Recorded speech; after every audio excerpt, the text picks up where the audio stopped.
Good morning. Thank you for joining us today. We're here today to officially launch the Frontier Duty Free Association's 2025 federal election platform.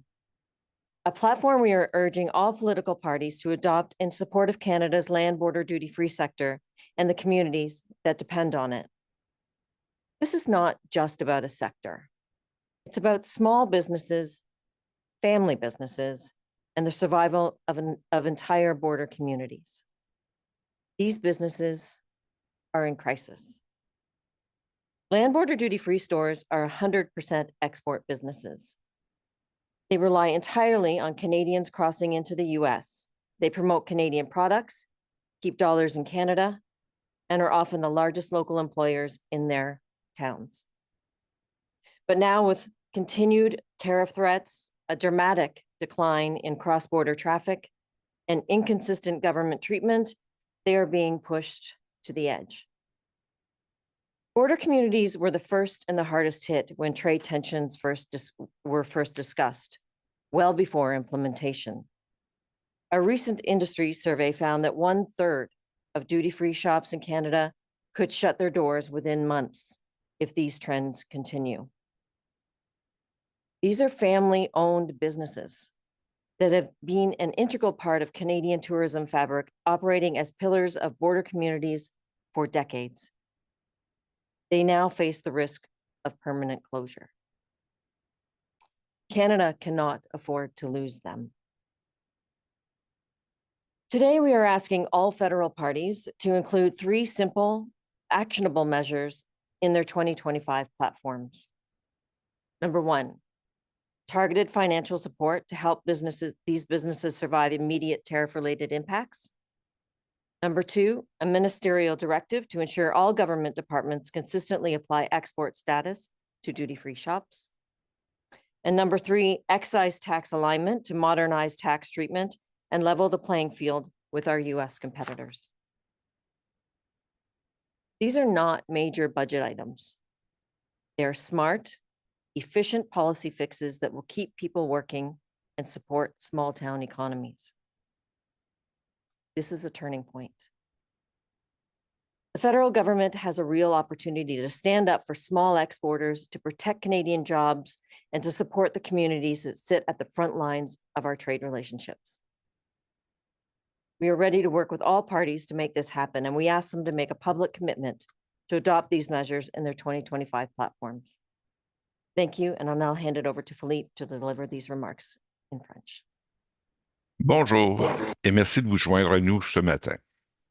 Nous sommes ici pour lancer officiellement le programme électoral fédéral 2025 de l'Association frontière hors taxe, un programme que nous demandons à tous les partis politiques d'adopter pour soutenir le secteur des boutiques hors taxe de la frontière terrestre du Canada et les communautés qui en dépendent.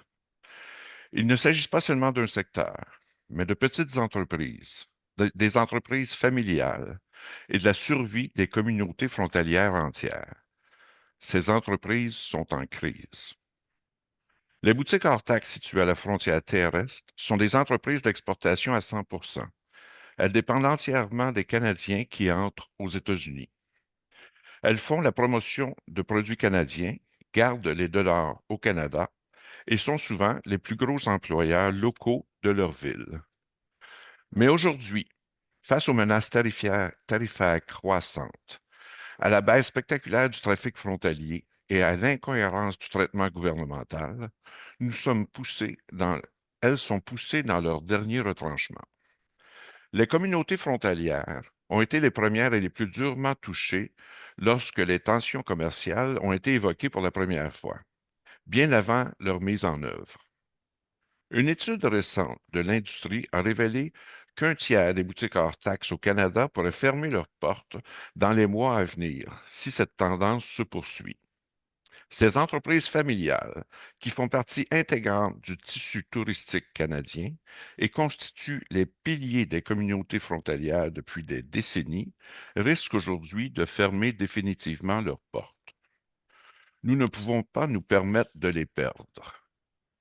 Aujourd'hui, nous demandons à tous les partis fédéraux d'inclure 3 mesures simples et réalisables dans leur programme pour 2025. Premièrement, un soutien financier ciblé pour aider les entreprises à survivre aux impacts immédiats liés aux tarifs.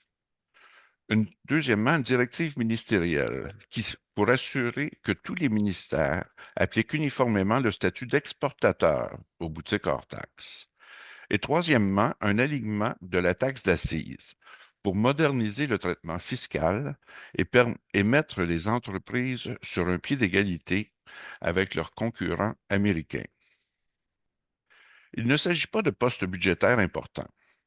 Il s'agit de solutions politiques intelligentes et efficaces qui permettront aux gens de continuer à travailler et qui soutiendront l'économie des petites villes. Nous sommes à un tournant. Le gouvernement fédéral a une réelle opportunité de défendre les petits exportateurs, de protéger les emplois canadiens et de soutenir les communautés qui se trouvent en première ligne de nos relations commerciales. Nous sommes prêts à travailler avec tous les partis pour y parvenir et nous leur demandons de s'engager publiquement à adopter ces mesures dans leur programme pour 2025. Merci. Barbara? Merci, Philippe. Border community businesses that depend on cross-border traffic, like duty-free stores, which are 100% reliant on Canadians crossing into the United States, are at a breaking point. And what we've presented to you today are easily implemented solutions to have these border community businesses saved. We thank you for being here today and for helping shine a light on this urgent issue. Thank you.